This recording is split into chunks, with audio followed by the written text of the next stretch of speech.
Hello everyone, welcome back to my channel and another episode of RGH 3101.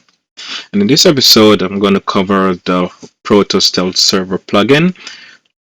We're just going to do a brief recap and then we'll get into how it actually works. So in our last segment, we cover what a stealth server is. So a stealth server allows a modded Xbox 360 console to connect to Xbox Live when it's outproduced band, but it's not 100% safe. So we're going to look at why the console get banned. So a console get banned when you turn on your console, you connect to Xbox Live. Xbox Live does a system integrity check, and if a modified console is detected, it identifies the KV, which is the key vault of the console, and it will ban the console. So the KV is more like let's say a serial number, kind of similar to when a motherboard get banned by a certain game company for online cheating. So in simple term, let's put it, Xbox Live will be the playground, the Xbox will be the kid or yourself that want to go into the playground, and the security guard that guards the playground is the Xbox Live check. So digging deeper, we have the Xbox Live, which is the playground, and you have the security guard that guards the playground. So security guard will check your ID, which is the KeyVault, and if ID is bad, a fake ID, you'll get banned from the playground, which is basically a modded console. So that's exactly what happened when you're getting banned. Now, how does Proto Stealth Server help this? Well, the plugin itself, which is the Proto Stealth Server, it stands next to your Xbox and it helps answer questions, basically which is the integrity check. And in doing so, it stops unsafe behavior at signed in, which would normally get you banned.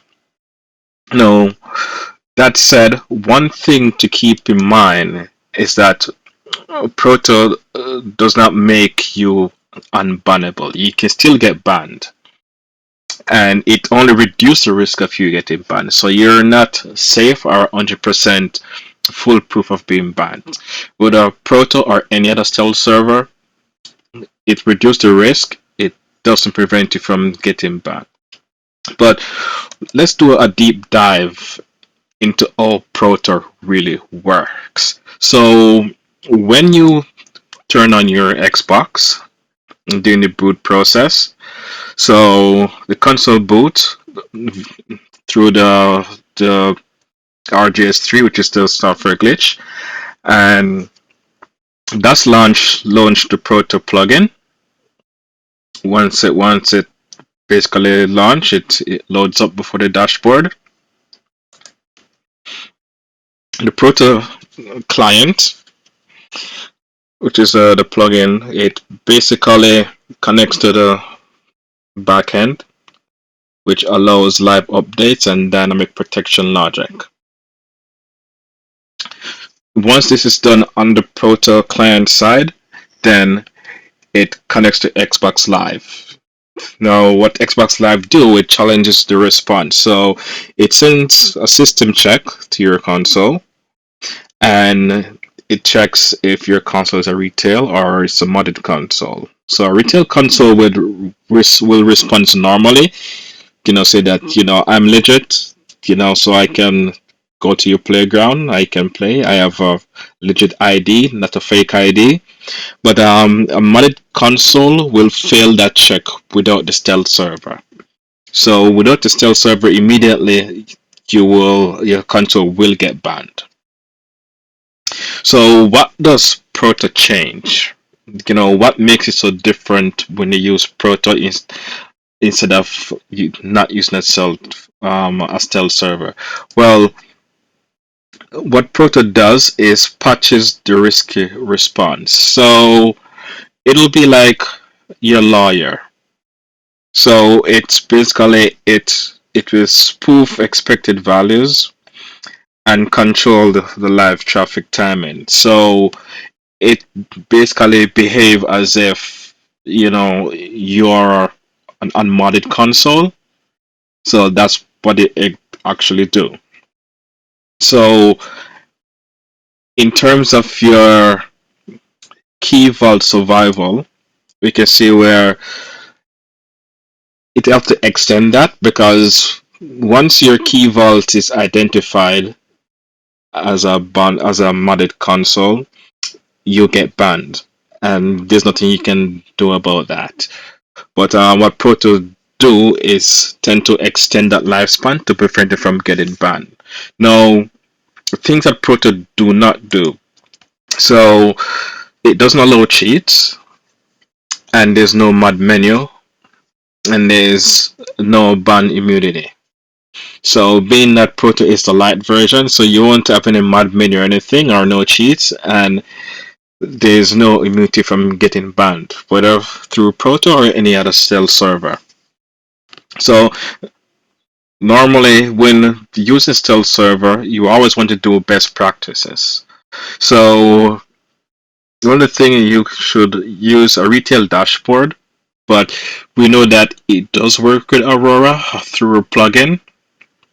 Avoid using cheats online, and keep plugins to minimal. So alongside Proto plugin, you don't want to have a bunch of other plugins, because that also can basically it's a red flag. So you want to basically keep things as minimum as possible. Another thing in summary is that Proto is basically, it's some form of protection, and it's not guarantee.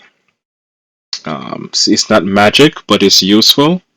And you may say use at your own risk, but myself will be using it over here. I have no problem. So that's basically how it actually works.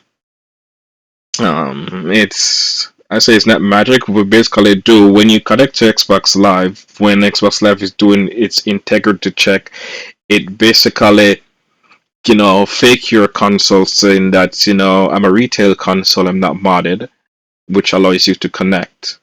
But outside of that, if you do anything online which is not safe, such as using mod or cheats and so forth, that will basically amplify your chances of getting banned, regardless you have a stealth server or not. So you want to do best practices when you use a stealth server, regardless. So that is basically how the Proto server stealth server works. It's a simple plugin that you can enable within DashLaunch. Once you connect to Xbox Live, the Xbox Live will do its integrity check on your console to determine whether it's a retail or not. What the product stealth server does is intercept that and provide values to Xbox Live similar to what a retail console would have provided, which allows you to connect and not get banned. But we all know it's not 100% safe, because at some point, depends on all your best practices online, you can increase the chance of you getting banned. But if you just use minimum plugins and use it the way it's intended to do, you will be okay. Thanks for watching. Like and subscribe, and I'll see you in the next one.